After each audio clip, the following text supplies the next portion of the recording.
Hi friends, എല്ലാവർക്കും she സ്റ്റോറീസിൻ്റെ പുതിയൊരു വീഡിയോയിലേക്ക് സ്വാഗതം. നല്ല അടിപൊളി ബീഫ് മന്തിയുടെ റെസിപ്പി നോക്കിയാലോ. അപ്പോൾ നമുക്ക് വീഡിയോയിലേക്ക് പോകാം.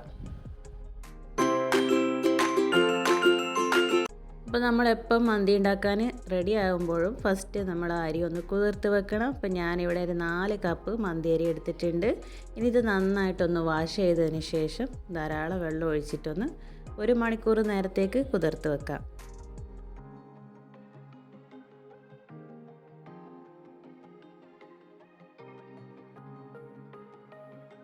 ഇനി നമുക്ക് ബീഫ് ഒന്ന് റെഡിയാക്കി എടുക്കാം. അപ്പോൾ ഞാനിവിടെ 1 കിലോ എല്ലില്ലാത്ത ബീഫാണ് എടുത്തിട്ടുള്ളത്. അപ്പം നമ്മൾ മന്തിക്ക് വേണ്ടി എടുക്കുമ്പോൾ കുറച്ച് വലിയ പീസായിട്ട് മുറിച്ചെടുക്കുന്നതായിരിക്കും നല്ലത്.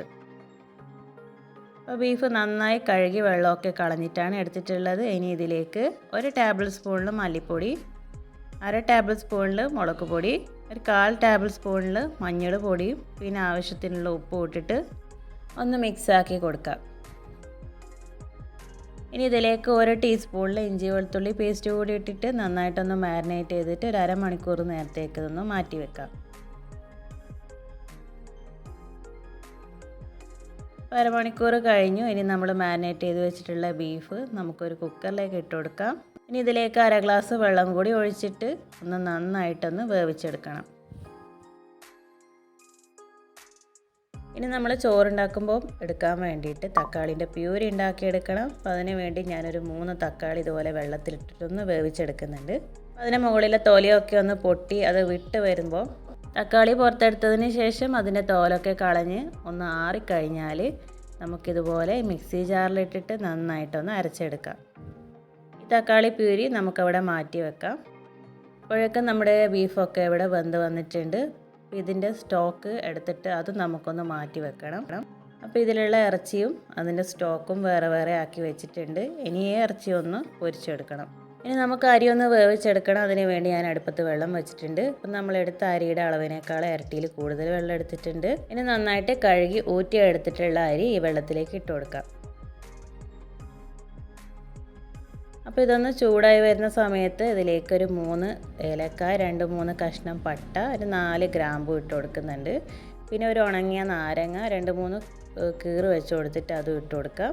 ഇനി ഇതിലേക്ക് 1 ടേബിൾ സ്പൂണിൽ ഓയിൽ കൂടെ ഇട്ടിട്ട് ആവശ്യത്തിന് ഉപ്പും ഇട്ട് നന്നായിട്ടൊന്ന് ഇളക്കിയിട്ട് അടച്ച് വെക്കാം. ഇനി അരി വേവുന്ന നേരം കൊണ്ട് നമുക്ക് ബീഫൊന്ന് ഫ്രൈ ചെയ്തെടുക്കണം. അപ്പോൾ അതിന് വേണ്ടി നമ്മൾ ഏത് പാത്രത്തിലാണോ ചോറുണ്ടാക്കാൻ ഉദ്ദേശിക്കുന്നത് ആ ഒരു പാത്രം എടുക്കുക. ഈ പാത്രം അടുപ്പത്ത് വെച്ച് ചൂടായി കഴിഞ്ഞാൽ അതിലേക്ക് 2 ടേബിൾ സ്പൂൺ ഓയിൽ ഒഴിച്ച് കൊടുത്തിട്ട് നമ്മൾ നേരത്തെ വേവിച്ച് വെച്ചിട്ടുള്ള ഓരോ പീസ് ബീഫായിട്ട് ഇട്ടിട്ട് നന്നായിട്ടൊന്ന് ഫ്രൈ ചെയ്തെടുക്കാം. ഒരു സൈഡ് പൊരിഞ്ഞു കഴിഞ്ഞാൽ ഒന്ന് മറിച്ചിട്ട് അപ്പുറത്തെ സൈഡ് കൂടി ഒന്ന് പൊരിച്ചെടുക്കാം.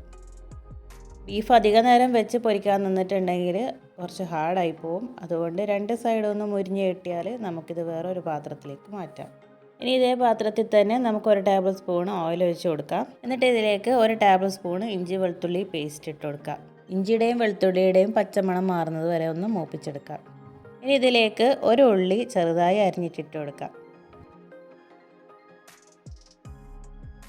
ഉള്ളി ഒന്ന് വാടിക്കഴിഞ്ഞിട്ടുണ്ടെങ്കിൽ നമുക്കതിലേക്ക് 1 ക്യാപ്സിക്കം ചെറുതായി അരിഞ്ഞിട്ടിട്ട് ഒന്ന് വാട്ടിയെടുക്കാം.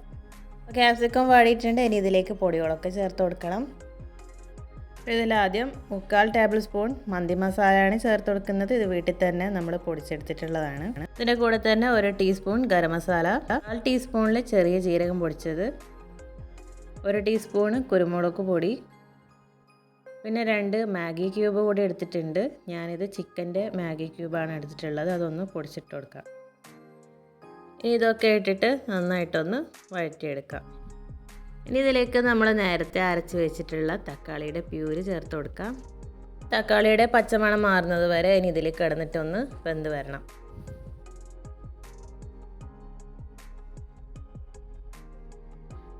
തക്കാളിയുടെ പച്ചമണമൊക്കെ ഒന്ന് മാറിയിട്ടുണ്ട്. ഇനി ഇതിലേക്ക് ഞാൻ 1 മീഡിയം സൈസ് ചെറുനാരങ്ങയുടെ നീര് ചേർത്ത് കൊടുക്കുന്നുണ്ട്. ഇനി ഇതിലേക്ക് നമ്മൾ ആദ്യം എടുത്ത് വെച്ചിട്ടുള്ള ബീഫിൻ്റെ സ്റ്റോക്ക് ഒഴിച്ച് കൊടുക്കാം.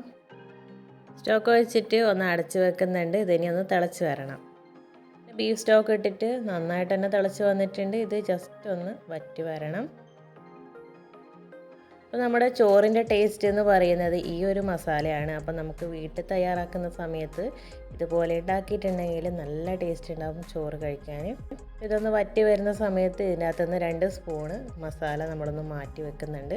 അത് ചോറ് മിക്സ് ചെയ്യുന്ന സമയത്ത് അതിലേക്ക് ഒഴിച്ചു കൊടുക്കാൻ വേണ്ടിയിട്ടാണ്.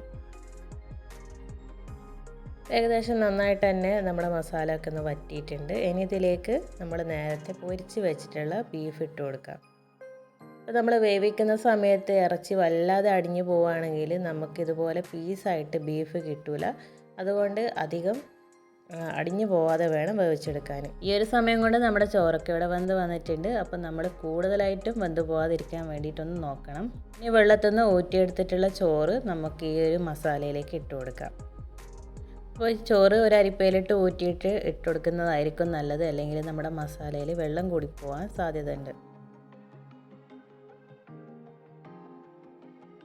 അപ്പോൾ ഒരു ലെയർ ചോറിട്ട് കൊടുത്തതിന് ശേഷം നമ്മൾ നേരത്തെ മാറ്റി വെച്ചിട്ടുള്ള മസാല അതിൻ്റെ മുകളിലേക്ക് ഇട്ട് കൊടുക്കുന്നുണ്ട്. അതിൻ്റെ കൂടെ തന്നെ കുറച്ച് ബീഫും മാറ്റി വെച്ചിട്ടുണ്ടായിരുന്നു, അത് അതിൻ്റെ മുകളിലേക്ക് ഇട്ട് കൊടുക്കുന്നുണ്ട്. അതിൻ്റെ മുകളിലേക്ക് ബാക്കിയുള്ള അരിയും കൂടി ഇട്ടിട്ട് മൊത്തത്തിലൊന്ന് കവർ ചെയ്യുന്നുണ്ട്. നമ്മളെപ്പോഴും വീട്ടിലുണ്ടാക്കുന്ന ഒരു റെസിപ്പിയാണ് ഈ ഒരു മന്തിയുടേത്. അപ്പോൾ ഇനി നിങ്ങൾ മന്തി ഉണ്ടാക്കുകയാണെങ്കിൽ ഇതുപോലെ തന്നെ ഒന്ന് ഉണ്ടാക്കി നോക്കണം. നമുക്കെല്ലാവർക്കും വളരെ ഫേവറേറ്റ് ആയിട്ടുള്ള ചോറാണ് ഉമ്മ ഉണ്ടാക്കുന്നത്. അങ്ങനെ ചോറ് മൊത്തം ഇട്ട് കൊടുത്തിട്ട് ഒന്ന് ലെവലാക്കി കൊടുത്തിട്ടുണ്ട്.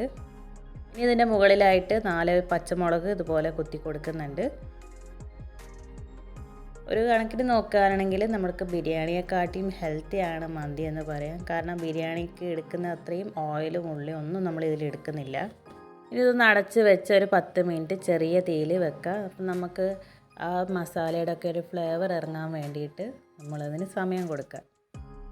അങ്ങനെ ഒരു 10 മിനിറ്റൊക്കെ കഴിഞ്ഞു. അപ്പോൾ ഇനി നമുക്കിത് തുറന്നിട്ട് ആ ചോറ് മുഴുവനായിട്ടൊന്ന് മിക്സ് ചെയ്ത് കൊടുക്കാം.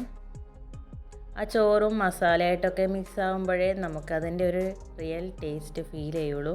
ചോറ് ഇളക്കി കൊടുക്കുന്ന സമയത്ത് പൊടിഞ്ഞു പോകാതിരിക്കാൻ വേണ്ടിയിട്ട് നോക്കാം. അങ്ങനെ നമ്മുടെ ടേസ്റ്റി ആയിട്ടുള്ള ബീഫ് മന്തി ഇവിടെ റെഡി ആയിട്ടുണ്ട്. അപ്പോൾ ഇത്രയേ ഉള്ളൂ. അപ്പോൾ എല്ലാവരും ഒന്ന് ട്രൈ ചെയ്ത് നോക്കേണ്ട ഒരു റെസിപ്പി തന്നെയാണ്. നമുക്ക് സാധനമൊക്കെ ഒരുക്കി വെച്ച് ഉണ്ടാക്കാൻ ഇറങ്ങുകയാണെങ്കിൽ നമുക്ക് എളുപ്പത്തിൽ ഉണ്ടാക്കിയെടുക്കാൻ പറ്റും ബീഫ് മന്തി. അപ്പോൾ ഗ്യാസ് ഓഫാക്കി വെച്ചിട്ടുണ്ട്. ഇനി നമുക്കിത് അടുപ്പത്ത് നിന്ന് ഇറക്കി വെക്കാം. വീട്ടിൽ വിരുന്നുകാരൊക്കെ വരുന്നുണ്ടെങ്കിൽ നമുക്കിതുപോലെ ഒരു ചോറുണ്ടാക്കി കൊടുത്തിട്ട് എല്ലാവരും ഒന്ന് സർപ്രൈസ് ആക്കാം. അപ്പോൾ ചൂടോടെ തന്നെ വിളമ്പാം. നമുക്ക് ഈ മന്തിയുടെ കൂടെ സൈഡ് ഡിഷായിട്ട് തക്കാളി ചട്നിയും മയണൈസും ഉണ്ടാക്കിയിട്ട് വെക്കാം. തക്കാളി ചട്നിയുടെ വീഡിയോ ഞാൻ ഇതിന് മുന്നേ ഇട്ടിട്ടുണ്ടായിരുന്നു. അപ്പോൾ അതിൻ്റെ ഒരു ലിങ്ക് ഞാൻ ഡിസ്ക്രിപ്ഷൻ ബോക്സിൽ ഇടുന്നതായിരിക്കും. അപ്പോൾ ഈ ഒരു വീഡിയോ ഇഷ്ടമായിട്ടുണ്ടെങ്കിൽ തീർച്ചയായിട്ടും എല്ലാവരും ഒന്ന് ലൈക്ക് ചെയ്തിട്ട് സപ്പോർട്ട് ചെയ്യുക. അതുപോലെ തന്നെ മന്തി ഇഷ്ടപ്പെടുന്നവർക്ക് ഒന്ന് ഷെയർ ചെയ്ത് കൊടുക്കുക. പിന്നെ ഈ വീഡിയോ ആദ്യമായിട്ട് കാണുന്നവരുണ്ടെങ്കിൽ ഒന്ന് പ്ലീസ് സബ്സ്ക്രൈബ് ചെയ്യുക. അപ്പോൾ ഇനിയും ഇതുപോലുള്ള സിമ്പിളായിട്ടുള്ള വീഡിയോസിന് വേണ്ടി stay tune she stories. Thanks for watching.